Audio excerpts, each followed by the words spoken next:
हर रात तालाब से गाने की आवाज आती थी, लेकिन कोई दिखता नहीं था। और जो भी उस आवाज के पीछे गया वो या तो अमीर बनकर लौटा या फिर कभी लौटा ही नहीं। Hello my story lovers, welcome back to a beautiful new story.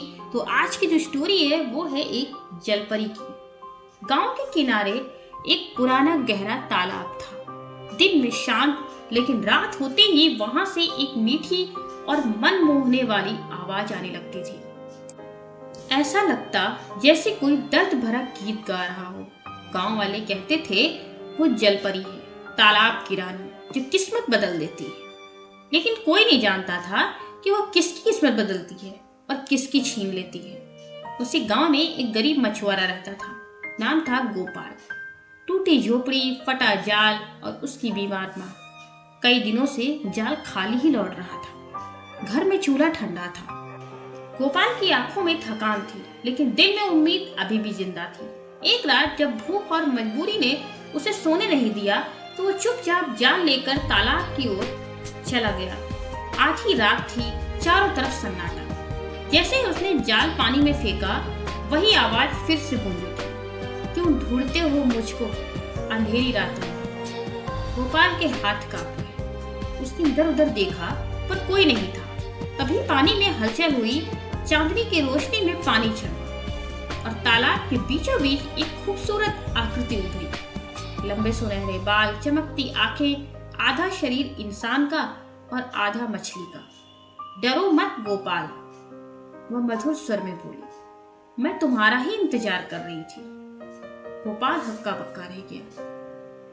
तुम मेरा नाम कैसे जानती हो? जलपरी मुस्कुराई। मैं इस तालाब के रक्षक हूँ। जो यहाँ आता है उसकी हर ख्वाहिश जान लेती हूँ। गोपाल की आंखों में आंसू आ गए। अगर तुम सच में मेरी ख्वाहिश जानती हो तो मेरी माँ को ठीक कर दो। मुझे इतना दे दो कि मैं भूखा ना सोऊं। जलपरी ने गहरी सांस ली। मैं तुम्हें अमीर बना सकती हूँ, तुम्हारी माँ को स्वस्थ कर सकती हूँ, लेकिन बदले में एक शर्त होगी। गोपाल ने बिना सोचे बोला, मैं हर शर्त मानूंगा।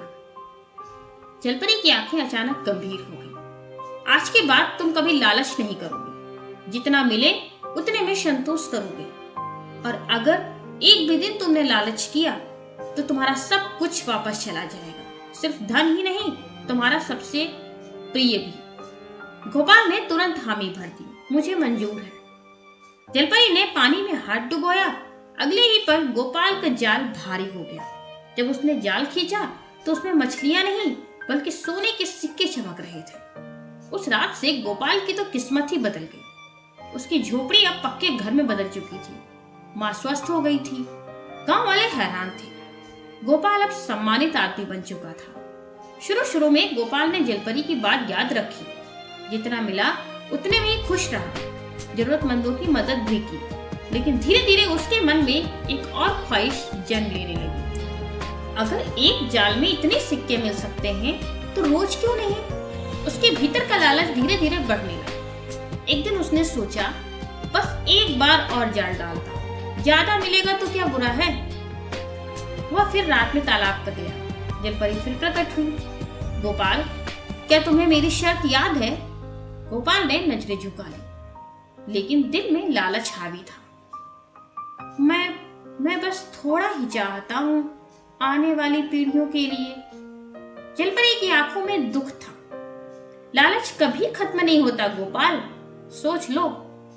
लेकिन इस बार गोपाल ने उसकी बात अनसुनी कर दी और जाल पानी में डाल दिया। कुछ पल सन्नाटा रहा। फिर अचानक आसमान में बादल छाए, तेज हवाएं चलने लगी और तालाब का पानी उफान मारने लगा। गोपाल ने घबराकर जाल खींचा तो इस बार जाल में सिक्के नहीं बल्कि काले और भारी पत्थर थे। तभी उसकी आंखों के सामने एक एक करके सब कुछ गायब होने लगा। उसका पक्का घर, उसकी माँ जो फिर से बीमार हो गई, पक्का घर टूटकर फिर से झोपड़ी बन गया, सोने के बर्तन जो मिट्टी के कटोरे में बदल गए। उसे सबसे बड़ा झटका तो तब लगा जब बीमार माँ बेहोश होकर जमीन पर गिर गई। नहीं, गोपाल चिल्लाया। जलपरी की आवाज गूंजी। मैंने तुम्हें चेतावनी दी थी, लालच ने तुम्हें अंधा कर दिया। गोपाल घुटनों के बल गिर गया। मुझे माफ कर दो, मैं समझ के आऊं। जलपरी की आंखों में आंसू थे। हर इंसान को एक मौका मिलता है, लेकिन जो उसे खो देता है उसे फिर से पाने के लिए बहुत कुछ खोना पड़ता है। इतना कहकर वो पानी में विलीन हो गई। अगली सुबह गांव वाले तालाब के पास इकट्ठा थे। गोपाल वहीं बैठा था, खाली हाथ, आंखों में पछतावा। उसने उस दिन समझ लिया था कि संतोष ही सबसे बड़ा धन है। उसने फिर से मेहनत शुरू की। अब जाल में सिर्फ मछलियां ही आती थी, लेकिन फिर भी वो खुश था। धीरे धीरे उसकी माँ ठीक होने लगी। घर भले ही छोटा था, लेकिन उसमें सुकून था। और उस रात के बाद तालाब से कभी गाने की आवाज नहीं आई। गाँव वाले कहते हैं जलपरी अब भी है, लेकिन वो सिर्फ उन्हीं को दिखाई देती है जिनके दिल में लालच नहीं, बल्कि सच्चाई और संतोष होता है। तो अब जरा सोचिए, अगर आप गोपाल की जगह होते और आपके सामने अमीरी का मौका होता, तो क्या आप सच में लालच से खुद को रोक पाते? प्लीज कमेंट बॉक्स में कमेंट करके जरूर बताएं। फिर मिलते हैं इसी नई कहानी के साथ।